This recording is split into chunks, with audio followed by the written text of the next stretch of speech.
মেয়ের বয়স 30 হয়ে গেছে। ওমা, এখনো বিয়ে হয়নি? কোনো জামাই ঠিক করা আছে নাকি? ওমা, তা সে কি বলছে, বিয়ে করবে না নাকি? না তো, তেমন কিছু না তো। কি, এই বয়সে তো আমার 4 ছেলে মেয়ে হয়ে গিয়েছিল। আর আমার বড় মেয়ে ঋতুকে দেখ, 28 হলো সবে। বড় ছেলে স্কুলে যায়, মেয়েকেও স্কুলে দেবে সামনের বার। কি যে করিস তোরা, নিশিটার এখনো বিয়েই হলো না। আজ আমার জেঠতো ভাইয়ের বিয়ে, বেশ সেজেগুজে এসেছিলাম। বিয়ে বাড়িতে গেলে এসব কথা শোনা হয়ই, এমন খুব কম আছে যেখানে শুনি না।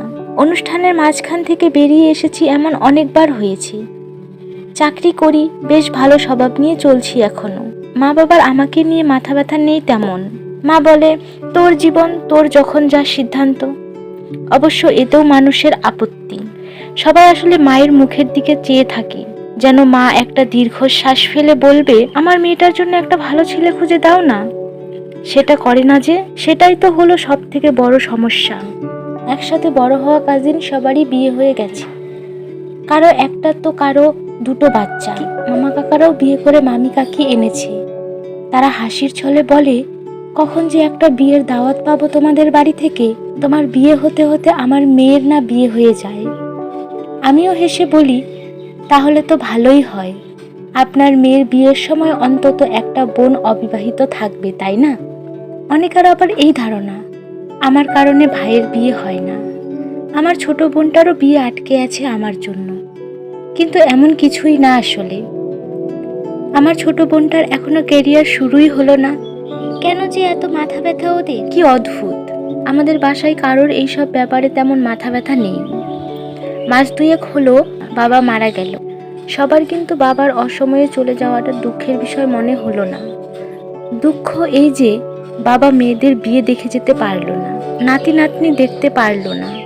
আমি অবাক হয়ে চেয়েছিলাম এই সব কথা বলা মানুষগুলোর দিকে। এরা কি সত্যিই সভ্য জগতের মানুষ? যুগ কি আদৌ সভ্য হয়েছে? একসাথে পড়া বান্ধবীগুলোকে এখন আর শিক্ষিত ভাবতে পারি না তাদের এই কথায়। তোরটা কবে খাচ্ছি?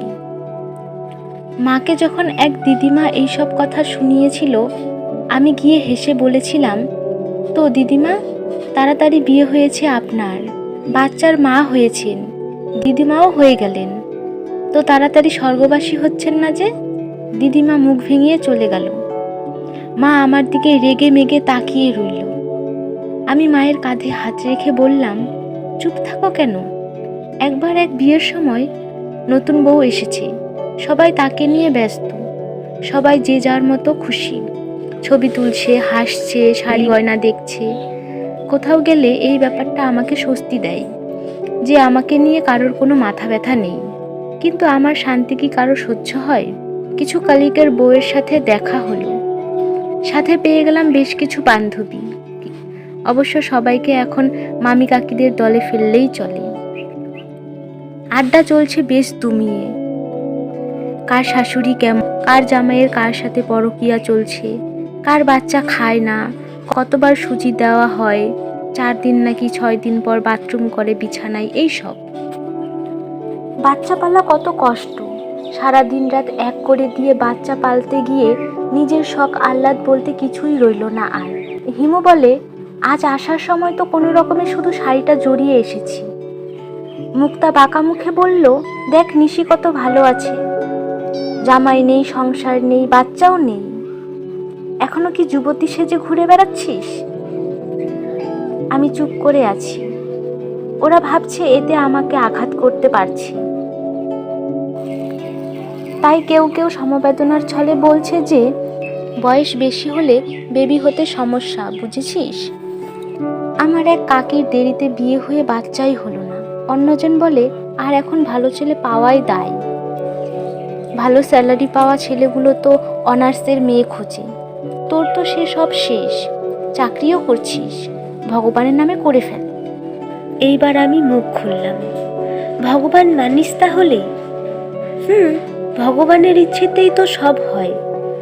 তাহলে ভগবানের উপর বিশ্বাসটা রাখতে পারছিস না কেন? আমার বিয়েটা ওনার ইচ্ছেতেই ছেড়ে দে না। এত কষ্ট পাওয়ার কি আছে তোদের? নাকি আমি এত হাসি খুশি আছি সেটা দেখে তোদের খুব জ্বলছে, তাই না?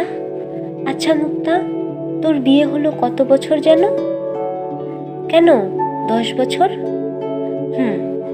দেখি বল তো, এই 10 বছরের সংসারে নিজের মতো করে উচ্ছ্বাস নিয়ে বেঁচেছিলি কতদিন? ঘুরতে কবে গিয়েছিস মনে আছে?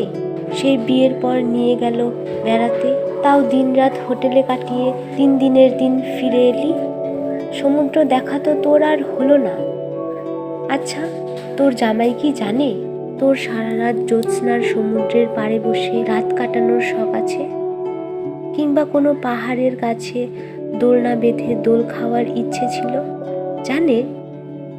আমার হয়েছে সেই সব ইচ্ছে পূরণ।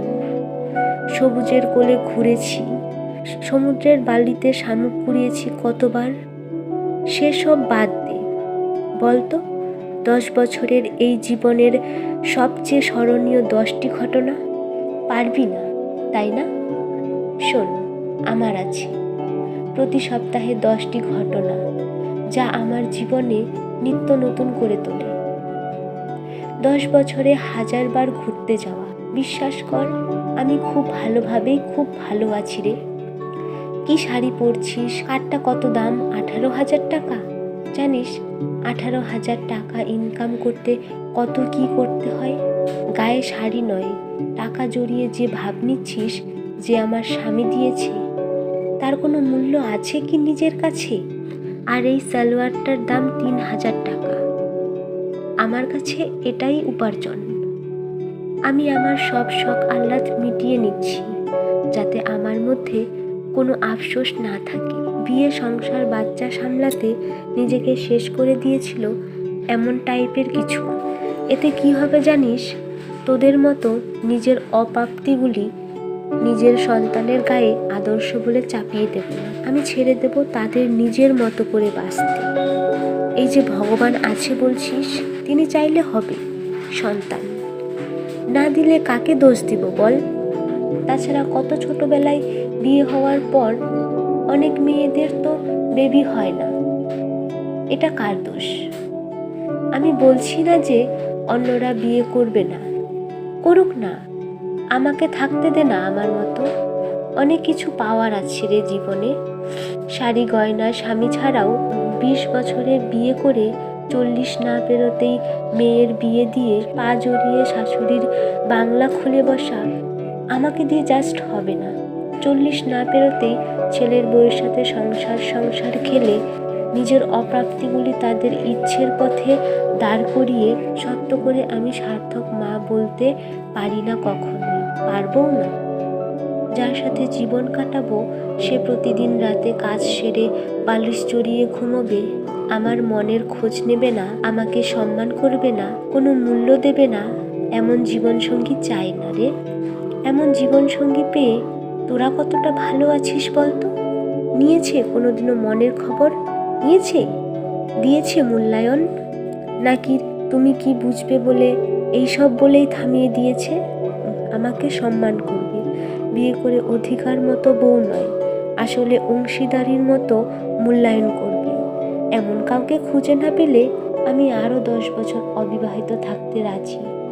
কি হবে তাতে? জানিস 10 বছর থেকে শিক্ষকতা করছি। রাস্তা দিয়ে যখন হেঁটে যাই তখন আমার চেয়ে কত মাথা উঁচু ছেলে মেয়েও মাথা ঝুঁকিয়ে নেয়। এটা পাওয়া যে কত সম্মানের তা কি করে বুঝবি? কত কম বয়সে স্কুলের সেরা শিক্ষিকা হওয়া আমার কাছে অর্জন। তোদের কাছে যেটা সংখ্যা, বিশ্বাস কর আমার কাছে সেটা অর্জন। আমি সত্যিই ভালো থাকার মতোই ভালো আছি রে, কোনো আক্ষেপ নেই আমার। তোরাও প্লিজ বিশ্বাস করে নে না, আমি বেশ ভালোই আছি। আমার হাসিটা ভালো থাকার স্বাধীনতা।